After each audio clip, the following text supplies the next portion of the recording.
I went in the back, and when I got here, and it's so funny, and thank you, Dean Wright, by the way.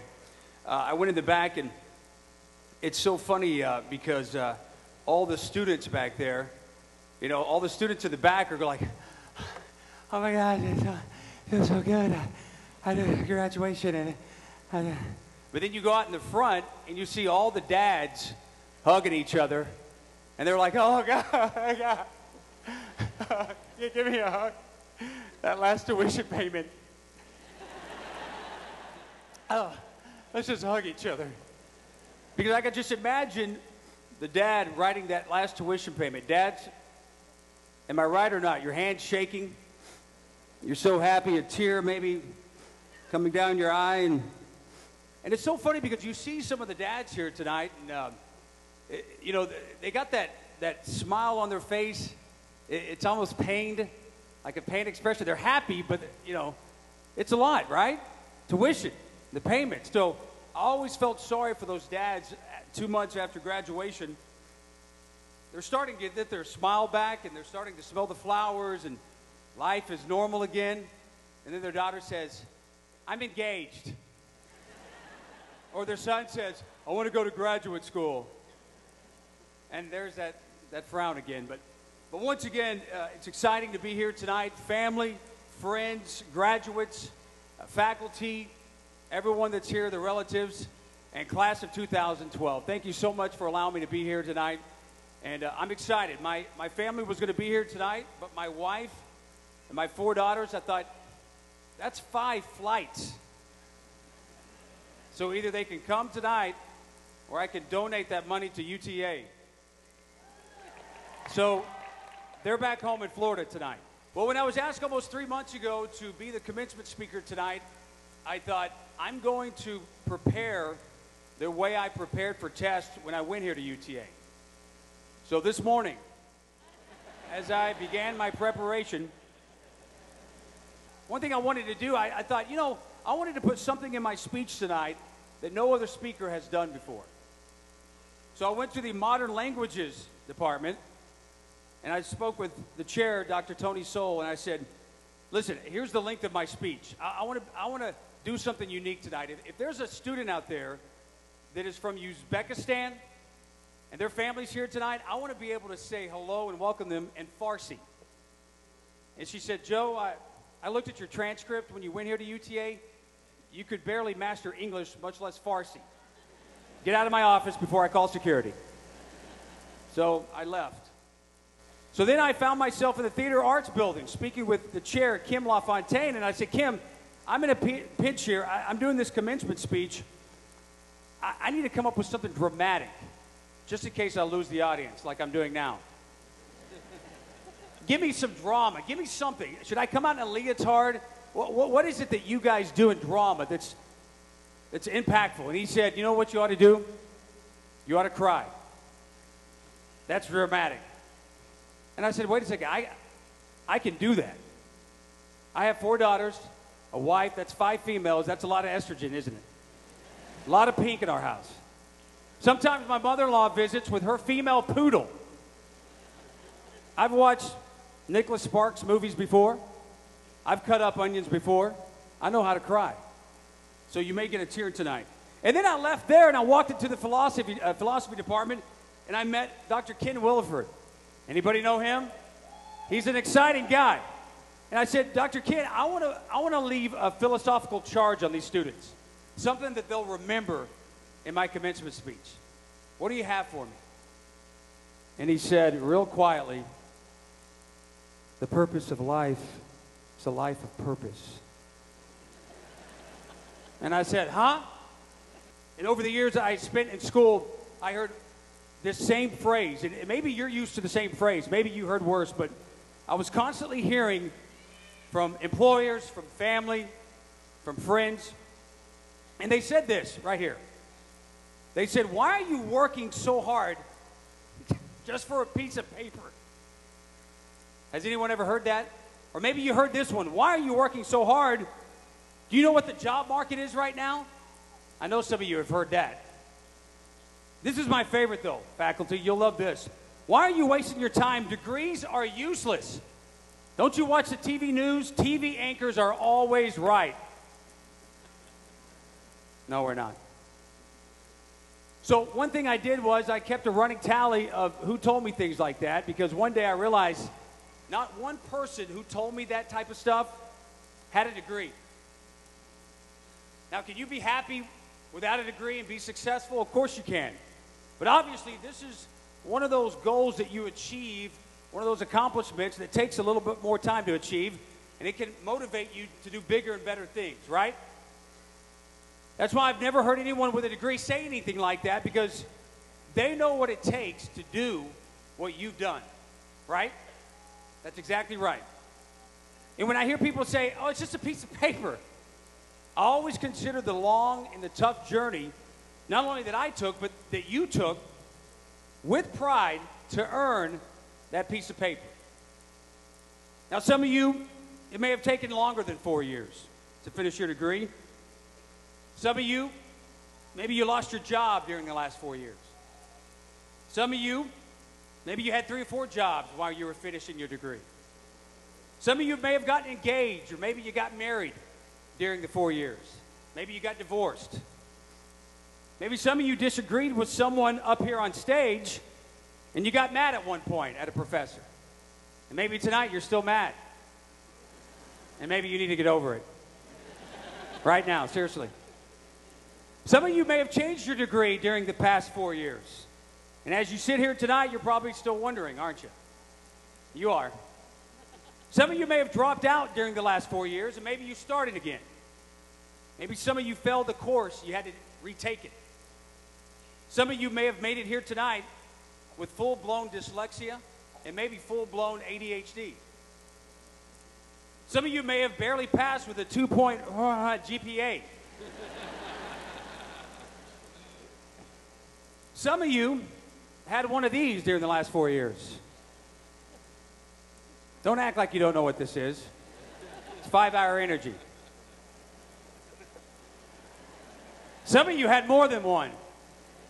Some of you invested in the company you had so much. Some of you paid for school on your own. Some of you didn't receive this little thing called sleep the past 4 years, and you're doing it right now during my speech. And I don't appreciate it. Some of you may have cried during the last 4 years. Once, twice, maybe every day. In fact, some of you are crying right now. I know someone up there is crying right now. Some of you had a vehicle breakdown. Some of you didn't have a vehicle. Maybe you walked to class. Some of you may have been late to class a few times. Maybe, oh, I got some laughter back there. The faculty's gone, yes. Maybe some of you moved to a different apartment or a house during the last 4 years. Maybe some of you got kicked out of a house or an apartment in the last 4 years. Some of you had absolutely no help at all tackling this entire thing on your own. Some of you traveled from another country to go here. Some of you moved here from another state.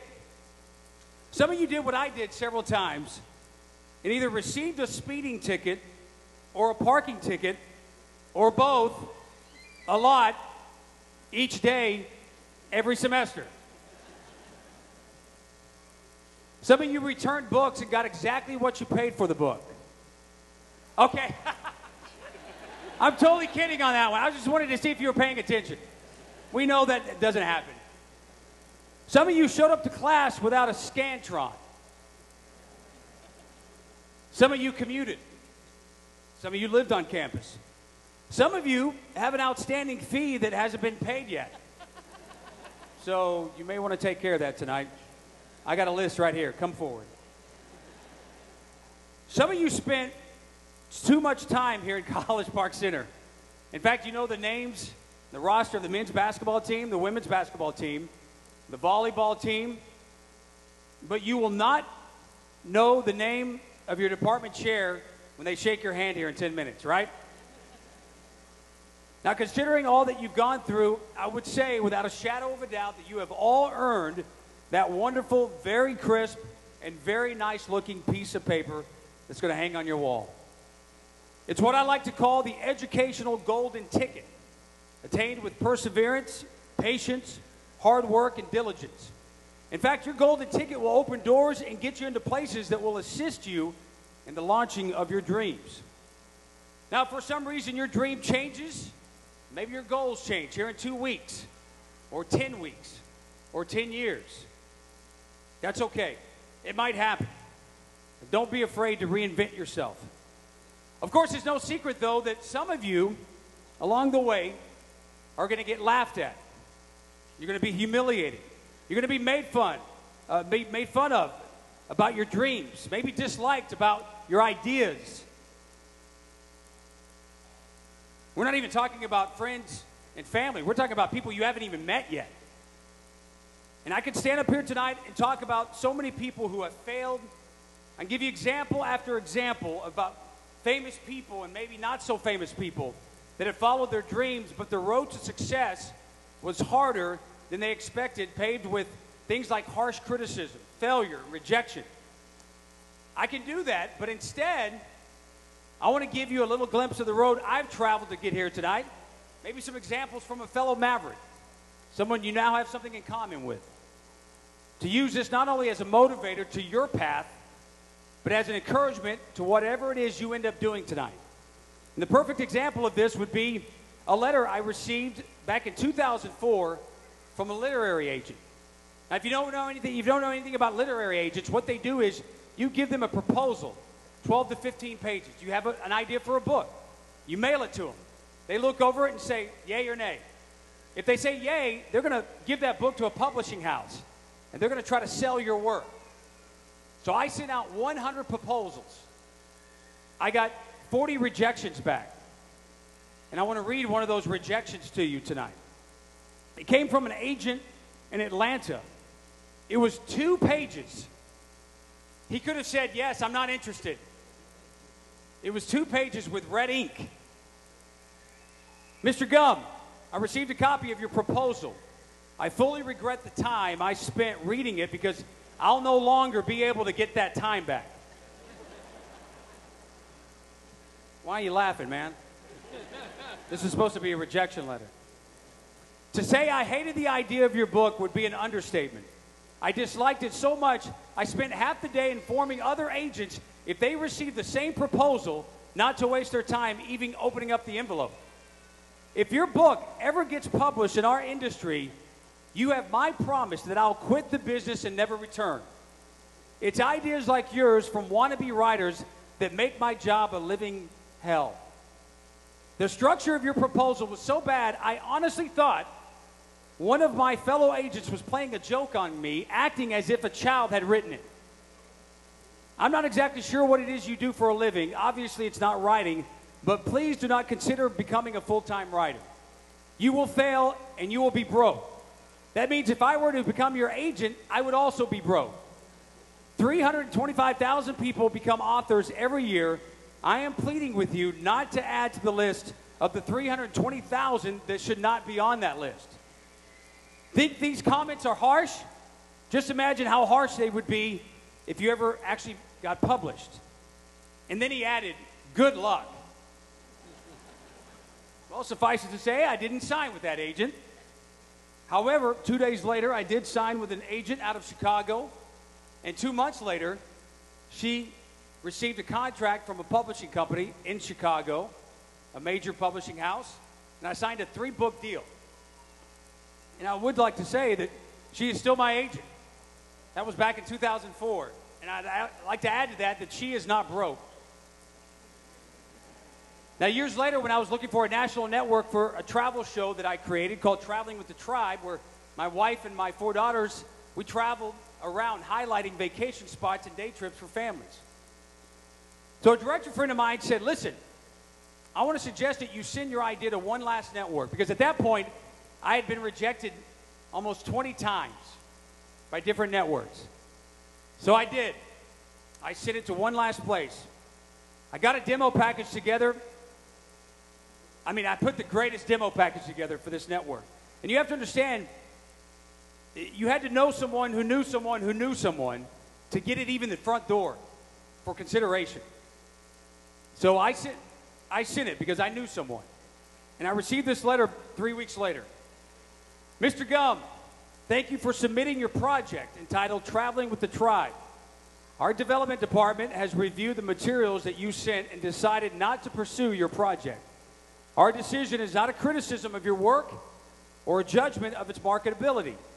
Your idea simply does not fit with our development strategy. Thank you for thinking of Harpo Productions. We wish you the best of luck in pursuing your ideas with others. Yours very truly, Counsel to the Office of the President's Harpo Productions. Now, if you know anything about Harpo Productions, that's Oprah spelled backwards. And I submitted my project to the network, obviously one of the biggest names in broadcasting in the world, and I got rejected. Sometimes getting rejected can be harsh, like that agent in Atlanta, or it can be nice. That decision, though, did not discourage me. It didn't distract me. I folded up the letter. I called the local office of a television network here in Dallas-Fort Worth. I pitched my idea, and a year later, had 12 30-minute episodes of Traveling with the Tribe, airing on Time Warner Cable. I had an Emmy Award, and had a title on my resume, Creator and Executive Producer. Now, whether or not your field is broadcasting, graduates, it doesn't matter, because disappointment isn't biased when it comes to your degree. You have to understand that tonight. And I'm not going to stand up here and I'm not going to give you a ton of cliches like, never give up, or be all that you can be. So I'll say this. After tonight, you will all have a degree from one of the greatest universities on the planet. You've been taught by some of the greatest minds on the planet. You'll either use what you've learned with degree in hand, or you're going to decide to go another route. Your GPA will be important. The things you've learned here will be important. But remember this. Don't ever be afraid to try new things. Don't ever underestimate the value of hard work and sweat. Don't ever think you know it all, because you don't know it all. The sooner you allow other people to do the things you can't do, the better your life will be. Don't ever get to the point where you feel like you've arrived. Does anyone on this stage feel like you've arrived? No. Thank you. And don't ever feel like you're greater than anyone else, because in the end, you're going to be measured not by your awards or your accolades or how much money you'll have, but your life will be measured by the lives you touched in every phase of your life. I honestly believe that. And as you go out tonight, I feel as if I need to bestow some very simple and realistic advice that might help. Be kind. Be funny. Be careful. Be responsible. Be happy. Be humble. Be a good listener. Be in control. Be remorseful. Be respectful. Be forgiving. Be outstanding. Be a gracious loser. Not a good loser. Be a gracious loser. Be worthy. Be strong. Be generous to your alma mater. Some of you know what I'm talking about. That check again. Be faithful. Be patient. Be benevolent with your applause after my speech. Be genuine. Be different. Be colorful. Be prepared. Be creative. And last but certainly not least, be on time. And I conclude by reminding you that everyone in this room right now, especially those on stage, we cannot fathom the amazing things that you're going to do and that you're going to accomplish. And in fact, our anticipation doesn't even paint the picture with all the great things that you're going to be doing and how proud we are of you. And we really are. And I will say this, because I haven't written this down. As a graduate and as someone who's been out there for 15 years, just know these things right here. Again, be nice to people, because nice is always going to get you a lot farther than being mean is. Okay?